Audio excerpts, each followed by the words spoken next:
If you've ever worked a night shift, you know the feeling. The world is asleep, the streets are empty, and time seems to just stop. Most of the time, it's just boring. But every once in a while, the isolation attracts the kind of people you never want to meet. Today I'm sharing 4 true, terrifying stories submitted by people who were just trying to get through their night shifts. If you enjoy these stories, make sure to like and subscribe. Let's get into it. A few years ago, I dropped out of college and took a job working the graveyard shift at a toll plaza on a turnpike in Ohio. It's a mindless job. You sit in a little bulletproof glass box from midnight to 8 a.m., making change for truckers and people on road trips. It was around 3 a.m. on a Tuesday. It was incredibly foggy, the kind of fog that swallows the headlights of cars until they're right on top of you. Traffic was practically non-existent. I was watching videos on my phone when a beat-up silver sedan pulled into my lane. The car stopped. The driver rolled down his window. He was a younger guy, maybe his late 20s, and he was wearing dark sunglasses. Keep in mind, it's 3 a.m. and pitch black out. He didn't say a word. He just held out a crumpled $10 bill. "How's it going?" I said automatically, taking the money. I turned to my register to make his change. When I turned back to hand him his coins, I looked past him into the back seat of the car. There was a woman sitting back there. She had her hands pressed flat against the glass of the rear window. Her face was bruised, her hair was a mess, and she was staring directly at me. As I watched, she mouthed 2 words: "Help me." My stomach completely dropped. My brain tried to process what I was looking at. Part of me thought, is this a prank? Are they messing with me? The driver noticed me looking. He slowly turned his head to see what I was staring at, then looked back at me. He didn't take off his sunglasses. "Is there a problem?" he asked. His voice was completely flat. No problem," I stammered, shoving the change into his hand. "Have a good night." I expected him to roll up his window and speed off. Instead, he put the car in park. I heard the heavy clunk of the transmission. The driver opened his door and stepped out into the fog. I hit the lock button on my booth door immediately. He walked up to the side of my booth and grabbed the door handle, yanking it hard. When it didn't open, he didn't say anything. He just calmly walked back to his car, popped the trunk, and pulled out a metal tire iron. I hit the emergency panic button under the desk and dropped to the floor. A second later, a deafening crash echoed through the booth. He hit the glass window right above my head. The glass is supposed to be shatterproof, but the impact sent a spiderweb crack across the entire pane. He hit it again, and again. I was curled up under the register, covering my head, just waiting for the glass to cave in. Then suddenly, I heard tires screeching. I waited a few seconds, peeked over the counter, and saw the taillights of the silver sedan disappearing into the fog. The state troopers arrived a few minutes later. They pulled the security footage from the plaza, but the license plates on the car were covered in mud and unreadable. I gave them a description of the guy and the woman, but without plates, there wasn't much they could do. I transferred to a day shift after that, and eventually found a new job entirely. But I still think about that woman in the back seat. I really hope she made it out. A few years ago, while I was finishing community college, I worked evening shift at an indoor storage place. It was one of those climate-controlled buildings with bright hallway lights, rolling metal doors, and the same weird smell every storage building seems to have, like cardboard and dust and old Christmas decorations. It actually wasn't a bad job. I sat at the front desk, answered questions, helped people buy locks, and did a walkthrough before closing.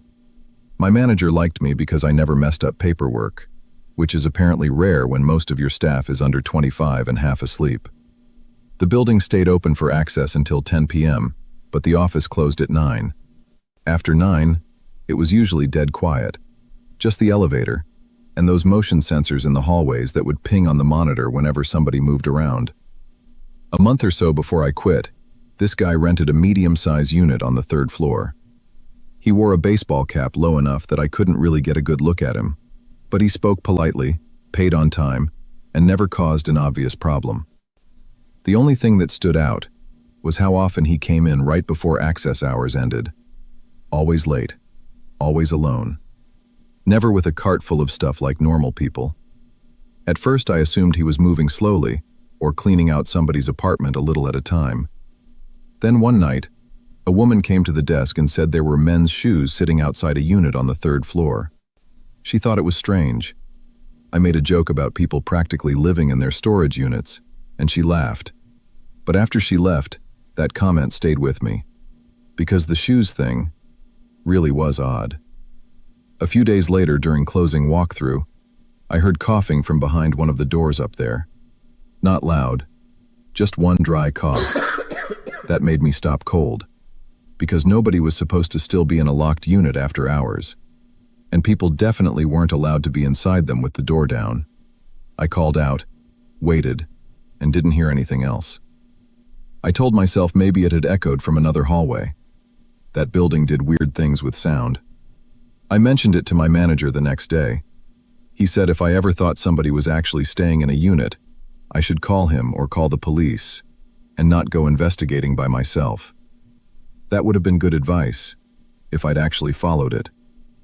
One Thursday night, the motion sensor on the 3rd floor kept lighting up after 10. Not moving all over, just the same section of hall, over and over. I figured somebody had gotten stuck and was trying to leave, so I took the elevator up with the master keyring and my work phone. The hallway was quiet when I stepped out, but Unit 318 was slightly open, just enough for me to see a line of light. I knocked and said, "Facility staff, access hours are over." No answer. I slid the door up the rest of the way, and immediately knew this wasn't normal. There was a mattress on the floor, canned food, a battery lantern, a pile of clothes and a folding chair. Along one wall were stacks of stolen-looking mail, notepads, and paperwork. I recognized some of it right away because it had our logo on it. Move-in packets, copies of IDs, rental forms. On the chair was a printed employee schedule, with my name highlighted. That's the moment it stopped feeling like a rules violation and started feeling personal. I backed out so fast I almost slipped. Then I heard footsteps, farther down the hall. Not running, just walking toward me. There's a janitor closet near the elevators, and I got inside it right before whoever it was reached the corner. I shut the door almost all the way and held it with both hands, while I texted 911. The footsteps came closer, then stopped, right outside. For a second I thought maybe I was wrong and it was another customer. Then the door handle moved, very slowly. I was shaking so hard I could barely type. He pushed once, not enough to force it, more like he was checking whether it was locked. Then he said, "I know you were in my unit." I didn't make a sound. He stood there for what felt like forever, then walked away. I heard the stairwell door open at the end of the hall. The police got there fast, but not fast enough. They cleared the building and the lot and never found him. They think he tailgated out behind another customer's car through the gate before officers arrived. The ID he used to rent the unit was fake, and the name on the paperwork didn't exist. What really bothered me was what they found in that unit. It wasn't just our paperwork. He had pages with customer vehicle descriptions, access codes, and notes about which employees worked alone. I still use storage units sometimes, because life is annoying and people always end up with too much stuff. But I will never go into one of those long indoor hallways by myself again. Something about rows of locked doors already feels wrong to me now, like any one of them could have a person behind it, listening.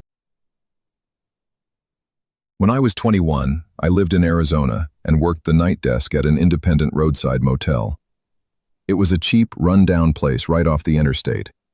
During the off-season, we rarely had more than 4 or 5 rooms booked a night. It was a Wednesday, and we only had 3 guests registered. I was sitting at the front desk around 2 a.m., just trying to stay awake, when the phone on the desk rang. I looked at the caller ID. It said room 114. The thing is, room 114 was empty. I knew for a fact nobody was checked in there. I picked up the receiver. "Front desk, how can I help you?" There was no answer, just the sound of static, and someone breathing heavily into the receiver. "Hello?" I asked.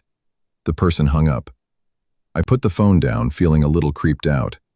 I told myself it was probably a glitch with the ancient phone system, Or maybe some kids were hanging around outside the rooms playing a prank. 10 minutes later, the phone rang again. Room 114. I picked it up. Hello? This time there wasn't just breathing. I heard a distinct scraping sound. It sounded like metal, dragging across porcelain. Then the line went dead again. Now I was genuinely worried. If someone had broken into an empty room to sleep or trash the place, I had to report it to my boss, or it would come out of my paycheck. I grabbed the master key and a heavy metal flashlight from the desk and walked outside. The air was freezing. The motel was laid out in a long L shape, with exterior doors facing the parking lot. Room 114 was at the far end of the property. As I walked up to the room, I noticed the door wasn't fully closed. It was cracked open, about an inch. I pushed the door open and shined my flashlight inside. The room was a disaster. The mattress had been flipped off the bed frame. The cheap CRT television was smashed on the floor. The smell was awful, a mix of stale sweat and cigarette smoke. I was about to back out and call the cops when I heard that scraping sound again. It was coming from the bathroom.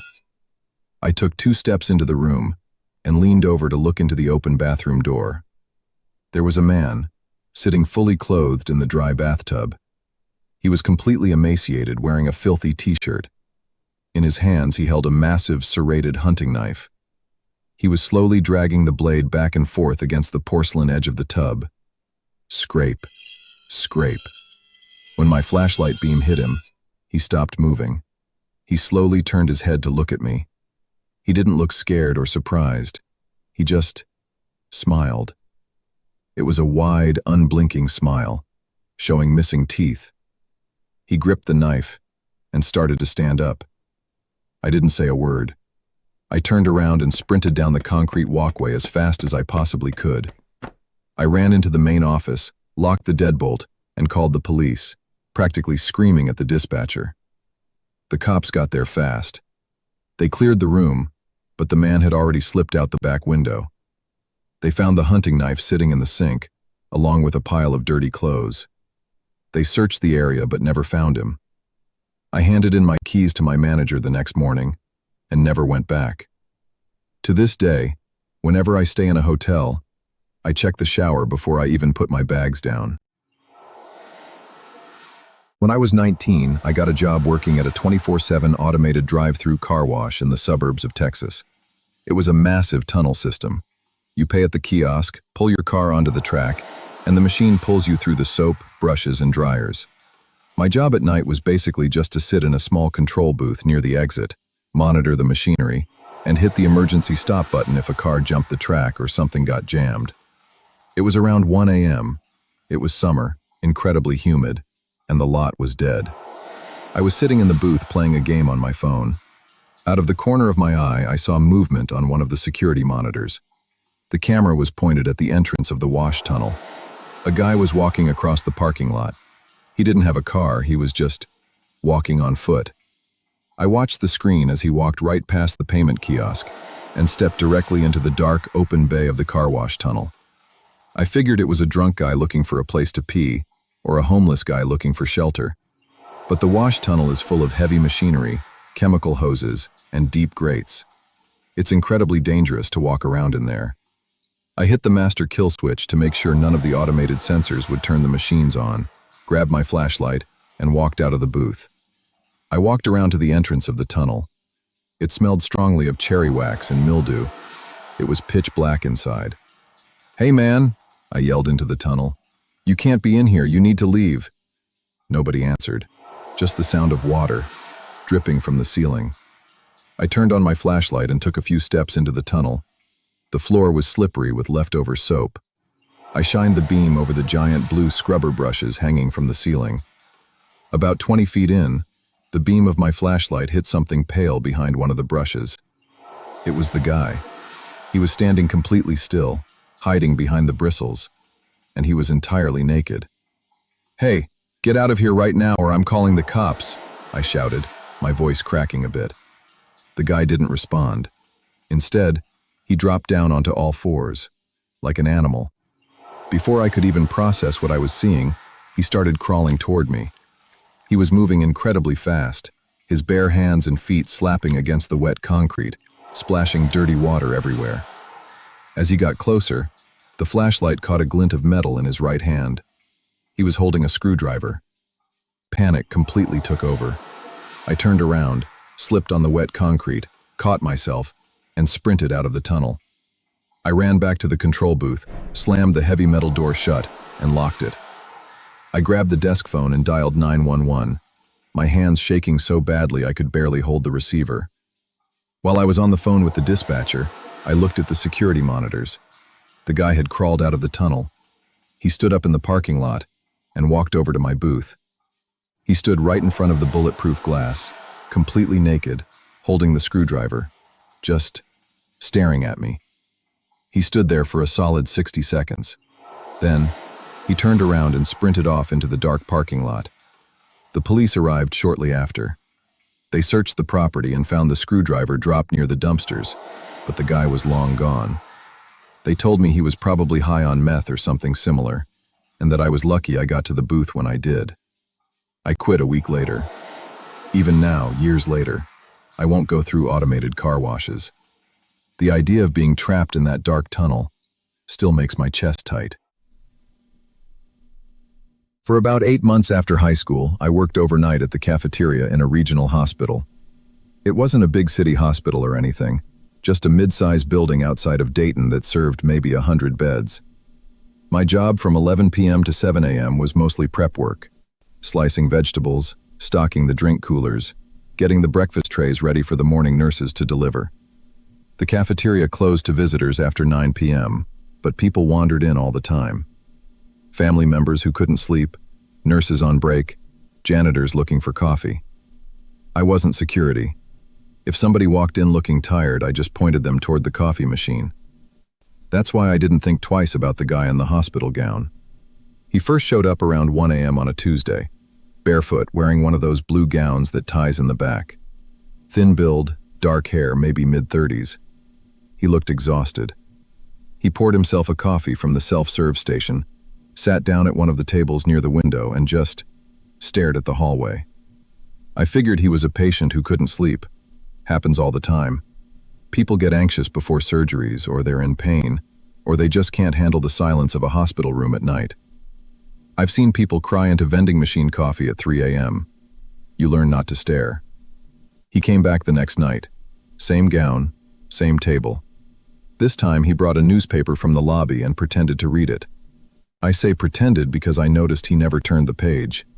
He'd look down at the paper, then his eyes would drift up toward the nurses' station at the end of the hall, then back down, then back up. I mentioned it to one of the night nurses, Linda, during her break.